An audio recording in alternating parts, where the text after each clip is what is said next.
தமிழகத்திலே திராவிட முன்னேற்ற கழகத்தின் ஆட்சியை விரட்டி அடித்து தமிழகத்தில் ஆட்சி அமைக்கப் போகின்ற தேசிய ஜனநாயக கூட்டணியின் தமிழகத்திலே தலைமையேற்று நடத்தி கொண்டிருக்கும் ஐயா திரு எடப்பாடியார் அவர்களை எழுச்சியுரையாற்றுமாறு அன்போடு அழைக்கிறேன்.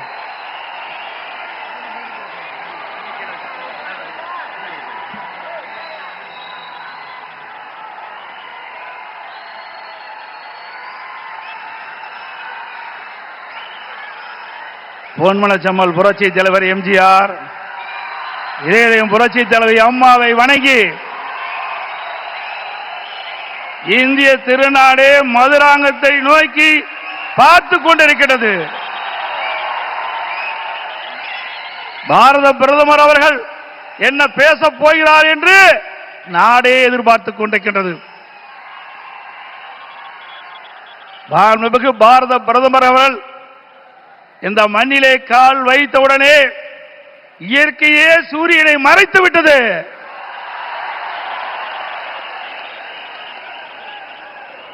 எங்கே பார்த்தாலும் மக்கள் வெள்ளம், மக்கள் கடல் போல் காட்சியளிக்கின்றார்கள்.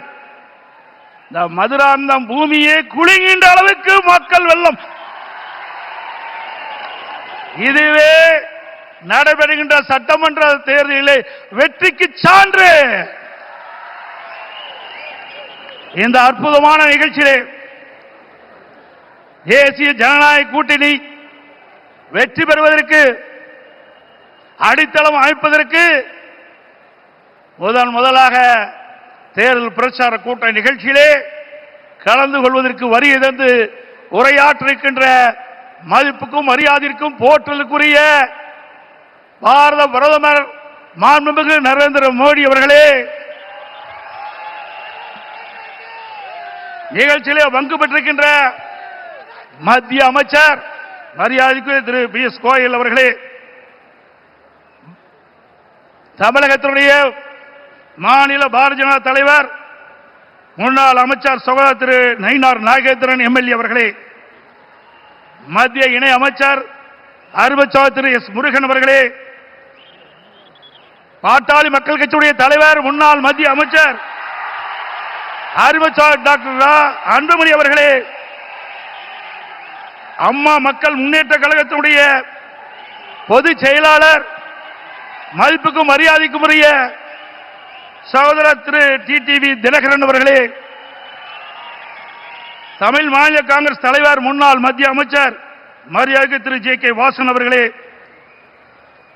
புரட்சி பாரதிய தலைவர் திரு பூவை ஜெகன்மூர்த்தி எம்எல்ஏ அவர்களே, மரியாதைக்குரிய புதிய நீதி கட்சி தலைவர் திரு ஏசி சண்முகம் அவர்களே,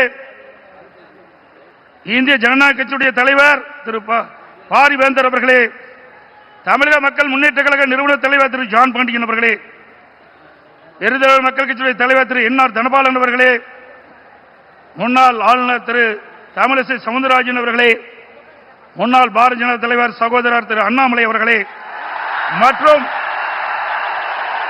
மேடையிலே வீற்றிருக்கின்ற கூட்டணி கட்சியினுடைய தலைவர்களே, நிர்வாகிகளே, மேடையிலே வீற்றிருக்கின்ற அனைத்து இந்திய அண்ணா திராவிட முன்னேற்ற கழகத்தினுடைய தலைமை கழக நிர்வாகிகளே, மாவட்ட கழக செயலாளர்களே, நாடாளுமன்ற உறுப்பினர்களே, சட்டமன்ற உறுப்பினர்களே, வாரியிருந்து சிறப்பித்துக் கொண்டிருக்கின்ற தேசிய ஜனநாயக கூட்டணியில் அங்கம் வைக்கின்ற கட்சியினுடைய தலைவர்களே, நிர்வாகிகளே, தொண்டர்களே, பெரியவர்களே, தாய்மார்களே, ஊடக நண்பர்களே, பத்திரிகை நண்பர்களே, கழக உடன்பிறப்புகளே, அத்தனை பேருக்கும் என்னுடைய முதற்கண் வணக்கத்தை உரித்தாக்குகின்றேன்.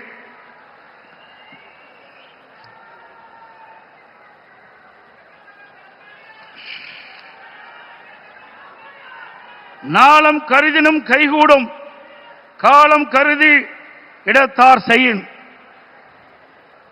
உரிய காலத்தையும் இடத்தையும் தேர்ந்தெடுத்து செயல்பட்டால் உலகத்தையே கையில் அடக்கலாம் என்பது இதனுடைய பொருள். நம்மை எதிர்ப்பவர்கள் எத்தகைய வஞ்சக நெஞ்சம் கொண்டவர்களாக இருந்தாலும் தீயவர்களாக இருந்தாலும் உரிய காலத்தில் உரிய இடத்தில் உரியவர்களோடு ஒன்றிணைந்து உறுதியாக செயல்பட்டால் வெற்றி என்பது நிச்சயம். அத்தகைய தருணம் இப்பொழுது நமக்கு கிடைத்துள்ளது. இன்றைக்கு திராவிட முன்னேற்ற கழகம் ஆட்சி பொறுப்பேற்று 4.25 ஆண்டுகள் ஆகிவிட்டன. 4.25 ஆண்டு காலத்திலே மக்களுக்கு இந்த ஆட்சி கொடுத்தது வேதனை, துன்பம். எல்லா துறைகளிலும் ஊழல். ஊழல் இல்லாத துறையே கிடையாது. மக்களை வாட்டி வதைக்கின்ற அரசாங்கம் தேவையா? சொல்லுங்க, தேவையா? மக்களோட ஆட்சி அகற்றப்பட வேண்டும். ஒரு குடும்பம் வாழ 8 கோடி மக்களை சுரண்டுவது நியாயமா? இன்றைக்கு தமிழகத்தை திரு கருணாநிதியுடைய குடும்பம் ஆட்சியிலே அமர்ந்து கொள்ளையடித்துக் கொண்டிருக்கின்றது. திரு கருணாநிதி அவர்கள் முதலமைச்சராக இருந்தார். அதற்கு பிறகு ஸ்டாலின் முதலமைச்சராக இருக்கிறார். ஆட்சி பொறுப்பேற்று 4.25 ஆண்டு காலத்திலே அவர் செய்த சாதனை ஒன்றே ஒன்று, ஊழல், ஊழல், ஊழல். இன்றைக்கு திரு ஸ்டாலினுடைய குடும்பம் உலக அளவிலே மிகப்பெரிய பணக்கார குடும்பமாக திகழ்ந்து கொண்டிருக்கிறது. திரு ஸ்டாலினுக்கு பிறகு உதயநிதி ஸ்டாலின் வர வேண்டும் என்று எண்ணுகின்றார். திராவிட முன்னேற்ற கழகத்தில் எத்தனையோ பேர் உழைத்தவர்கள் இருக்கின்றார்கள். அவர்கள் எல்லாம் வீதியிலே பார்க்கப்படுகிறோம். ஆனால் திரு கருணாநிதி குடும்பத்திலே பிறந்தவர்களுக்குத்தான் அந்த கட்சியிலும் இடம், அதிகாரத்தில் இடம்.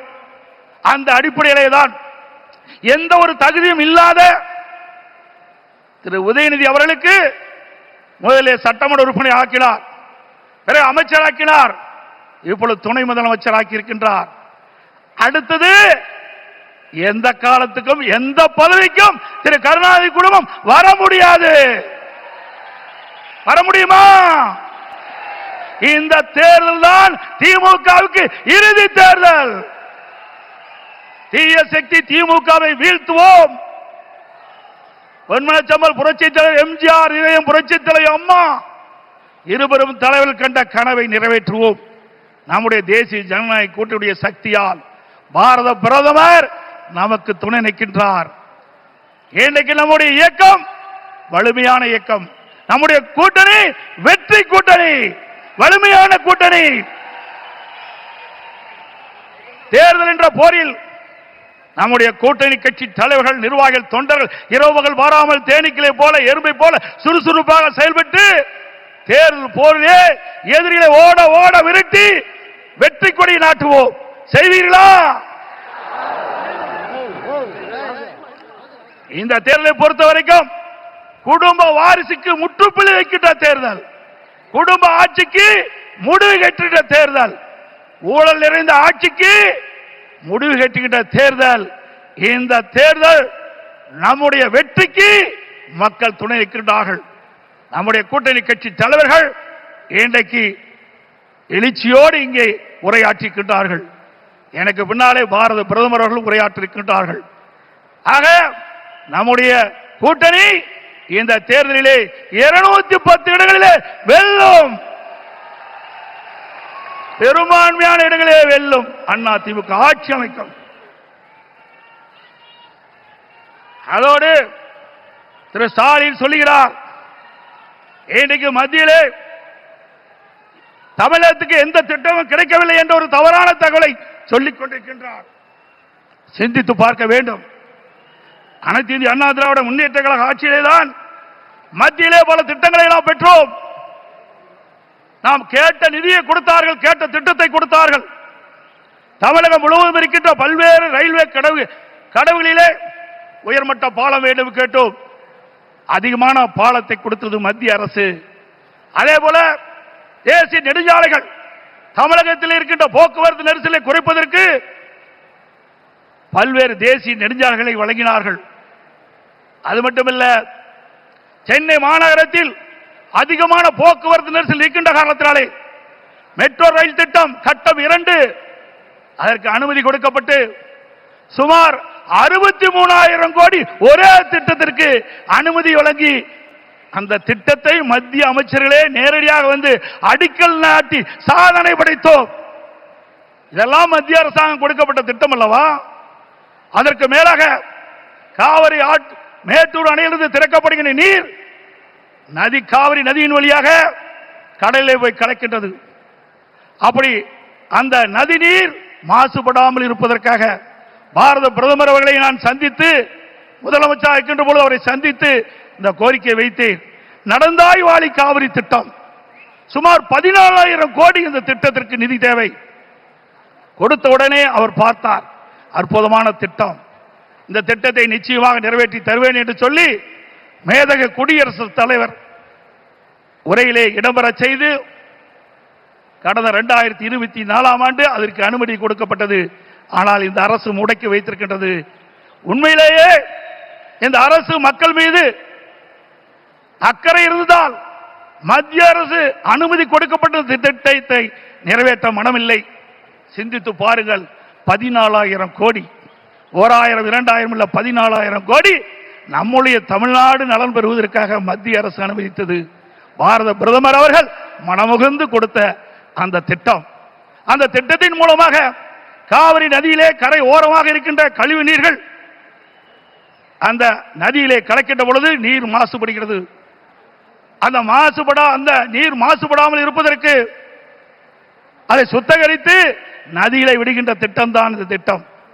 மேட்டூர் அணையிலிருந்து வெளியேறிய நீர், பவானி சாகர் அணையிலிருந்து வெளியேறுகின்ற நீர், நொய்யிலிருந்து வெளியேறுகின்ற நீர், அமராவதி அணையிலிருந்து வெளியேறுகின்ற நீர், இந்த நீரெல்லாம் சுத்தப்படுத்தி அங்கே நதியிலே விடுகின்ற பொழுது காவிரி நதியிலே வந்து கலக்கின்ற பொழுது சுத்தமான நீராக இருக்கும். தமிழ்நாட்டை பொறுத்த வரைக்கும் காவிரி நதி தான் ஜீவநதி. அந்த நதியை நம்பித்தான் 20 மாவட்ட மக்கள் குடிநீர் ஆதாரமாக விலகிக் கொண்டிருக்கிறது. டெல்டா பாசன விவசாயிகளுக்கு ஒரு நல்ல நீர் பயிர்களுக்கு பாய்ச்சுகின்ற பொழுது எந்த நோயும் தாக்கப்படாது.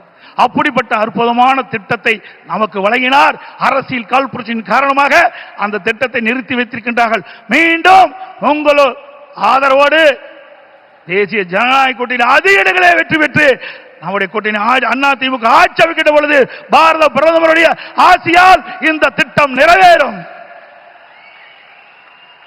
அதே போல ஒரே ஆண்டில் நாம் வைத்த கோரிக்கை 11 அரசு மருத்துவக் கல்லூரி மருத்துவமனை கொடுக்கப்பட்டது.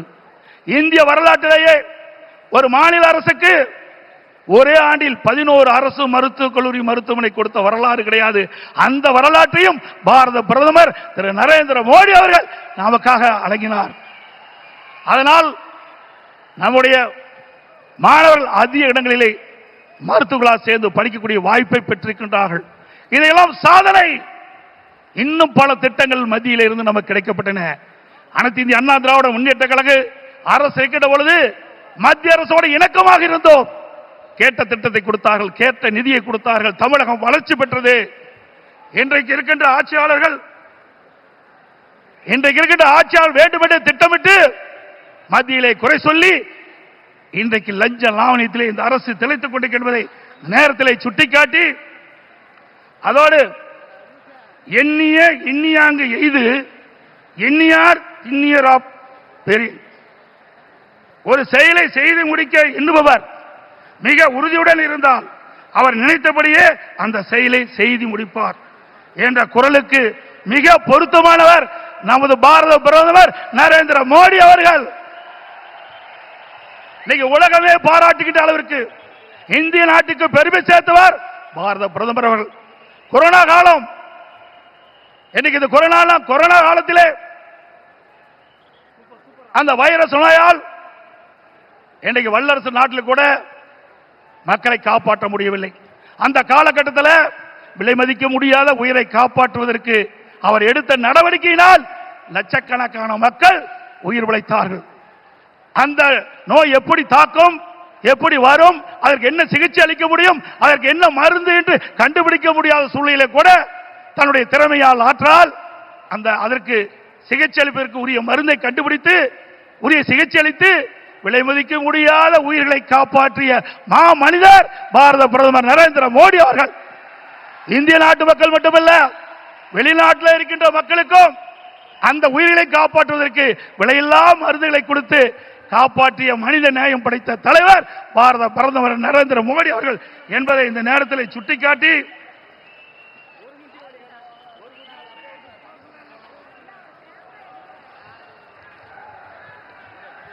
உறவுக்கு கை கொடுப்போம், உரிமைக்கு குரல் கொடுப்போம் என்ற அண்ணாவின் கொள்கையை உறக்க கூறி பொன்மனச்செம்மல் புரட்சி தலைவர் மற்றும் இதயம் புரட்சி தலைவர் அம்மா வகுத்து தந்த அமைதி, வளம், வளர்ச்சி என்பதை நாங்கள் தாரக மந்திரமாக என்று கூறி எங்கள் பயணத்தில் உறுதியாக எங்களுக்கு ஆதரவு கரம் நீட்டிய பாரத பிரதமர் அவர்களுக்கும் தேசிய ஜனநாயக கூட்டணி கட்சி தலைவர்களுக்கும் தொண்டர்களுக்கும் மீண்டும் ஒருமுறை நன்றி தெரிவித்துக் கொள்கின்றேன். மக்களை காப்போம், தமிழகத்தை மீட்போம். By by Stalin. நன்றி, வணக்கம்.